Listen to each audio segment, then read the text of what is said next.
Why do the big three-letter government agencies keep trying to kill Ripple? Out of all the coins in the top 10, XRP is under regulatory scrutiny the most. And look, guys, no matter where you sit with this issue, I think that we can all agree that this is unfair. Even though that Ripple and XRP won their battle against the SEC, they still have to pay a $125 million fine. And behind the scenes, the headache is far from over. Stick with me, guys. I've been doing hours of digging, and I'm ready to expose exactly why XRP Ripple has been targeted unfairly and why they are at the center of a broader crypto conspiracy. Let's get right into this.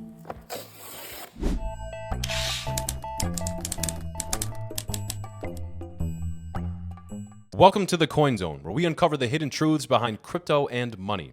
I'm your host, Crypto with Paul. Look, guys, unlike the Kendrick versus Drake beef last year, this beef right here is not so as exciting. So I'm not going to bore you with all the details, but if you're curious,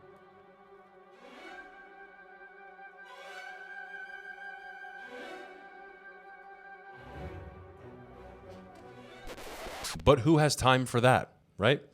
Here's what you actually need to know. The bulk of this started all the way back in December of 2020 when the SEC decided to launch an investigation into two of Ripple's executives. The SEC was alleging that they raised over $1.3 billion through their unregistered securities offerings. So literally their crime in this case is selling XRP. At the time, the SEC argued that this qualified as an unregistered security under the Howey test. The Howey test is defined as an investment contract involving money invested in a common enterprise with expectations of profit from others' efforts. Ripple countered and said that XRP was a currency or a utility token, not a security, especially in secondary markets. This legal battle lasted over 4 years, costed Ripple millions of dollars in legal fees, and stunted their growth in a growing and booming crypto market, which, if you're an XRP holder, you're probably still mad about that to this day. At the same time, exchanges like Coinbase's delisted XRP from their exchanges, which obviously had a massive effect on the price. From the SEC's perspective, this was about protecting investors when it comes to unregistered securities,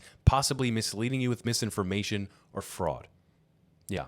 Okay, sure. Ripple, however, viewed it as an overreach, an example of regulation via enforcement, where agencies like the SEC target companies without clear guidelines, creating uncertainty in the market. Now, let's fast forward to July of 2023. This is when U.S. District Attorney Judge Annalise Torres decided that XRP was in fact not a security when it came to listing it and selling it on public exchanges. Judge Torres goes on to say that the buyers were not directly invested into Ripple's efforts. So, great. Sounds like we're done, right? That's not the case. Sorry about that, guys, but just stick with me for a little longer and I'll break it down. What happened after that was both sides decided to appeal, and as of just a couple weeks ago, both sides decided to completely drop the appeals. So great, appeals were dropped, we're all ready to go, everything is gravy. No. Ripple still had to pay a $125 million fine. Ripple then tried to get that reduced to $50 million. They basically were like, listen, 125 is too much. This is insane. Let's cut a deal. Judge Torres said, no. And I know what you're thinking, because I'm thinking the same exact thing. If Ripple quote unquote won, why do they still have to pay an extremely hefty fine? This is where it gets tricky. So even though that Judge Torres said that the sale of XRP on public exchanges is okay, the way that they saw direct deals being done with institutions did not sit right with them. They basically said, look, you guys are doing this without proper registration and you could expose these buyers into potential risks that they don't know about. From Ripple's point of view, this penalty was insanely aggressive, especially for a non-fraud case, especially when you compare it to the SEC's initial demands. It's like giving 2 life sentences for someone who just started a website. Ross Ulbricht. But what if I told you this isn't the first time that XRP was unfairly targeted, and it might not be the last time either?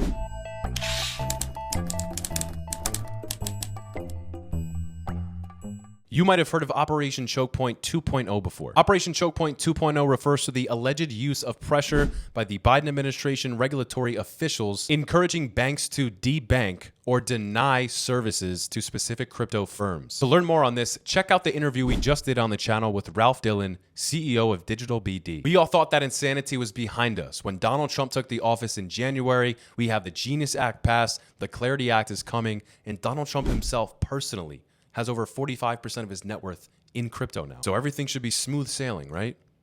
Well, I guess we were wrong. Operation Chokepoint 3.0 is now in full swing. This time, however, it's coming directly from the banks and the regulators to prevent crypto firms from accessing banking services. They do this by imposing high fees, account closures, and restrictions on fintech and crypto firms to ensure that they remain the market dominators. Critics argue that this is driven by competition fears.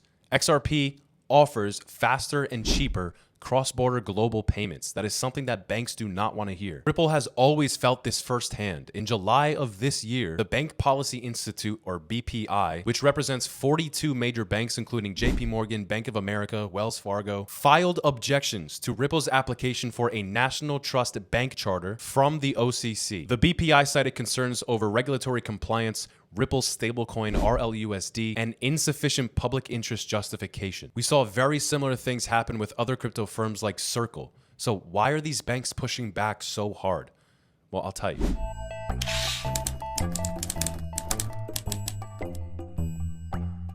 See, banks like JP Morgan and Bank of America see Ripple as a direct threat. Ripple's technology makes instant cross-border payments possible. That makes JP Morgan's tech, for example, seem irrelevant. JP Morgan has their own blockchain efforts, of course, with things like the JPM coin, but Ripple and XRP could democratize this entire thing and take power back from these banks. Now, from the bank's viewpoint, granting charters to crypto firms could blur the lines between regulated banking and volatile crypto assets. Ripple argues that this is protectionism, it's stifling innovation, and it basically aligns with the regulation via enforcement tactics. Now, this ties all the way back to the SEC case. The prolonged 4-year-plus battle that Ripple had with the SEC exemplifies exactly how that could stifle innovation and growth, while banking restrictions just compound the challenges, creating a raw deal for XRP holders in the entire community who has been watching their coin be suppressed for years. So, what happens from here?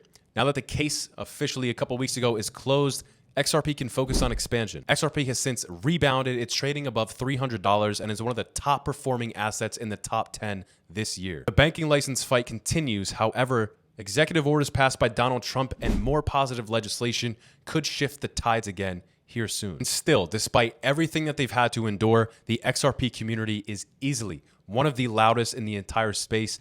And hell, I bet you guys are in the comments right now. So I'm going to leave it to you guys. Do you guys agree with me that Ripple and XRP has been suppressed? They have been treated unfairly and poorly for years now? And how do we get the regulators to stop trying to snuff out crypto once and for all? Personally, I think it starts with education.